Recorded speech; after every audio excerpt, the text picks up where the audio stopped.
Mike, welcome to the show. We appreciate you being on tonight. Thanks for the invitation, Joe. Okay, let's talk about the rat of the week. Why is Bayer Corporation the rat of the week? Internal documents show that after this company positively, absolutely knew that they had a medication that was infected with the AIDS virus, they took the product off the market in the U.S. and then they dumped it in France, Europe, Asia, and Latin America.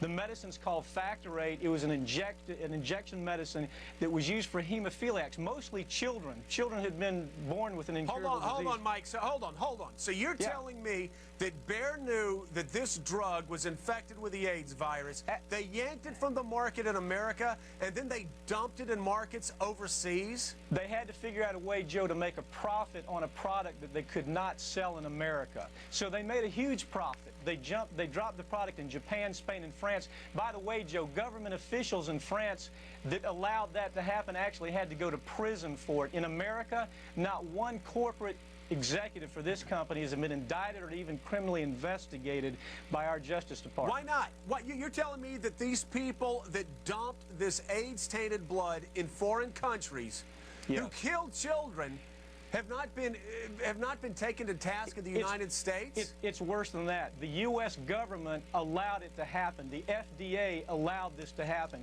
And now the government is completely looking the other way. Thousands of innocent hemophiliacs have died from the AIDS virus. And not only they're dying, their family members are dying because they're becoming infected with the disease.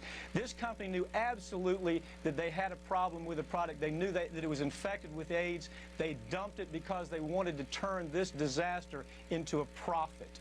Mike, I want to read to you what Bayer told the New York Times about this scandal. They said Bayer behaved responsibly, ethically, and humanely.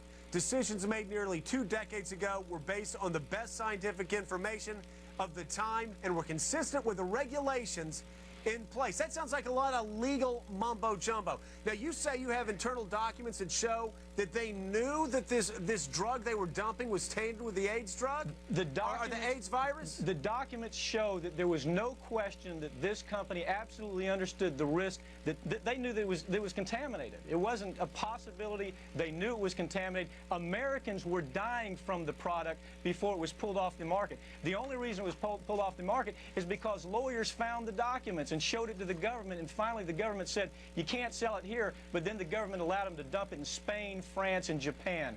That's amazing.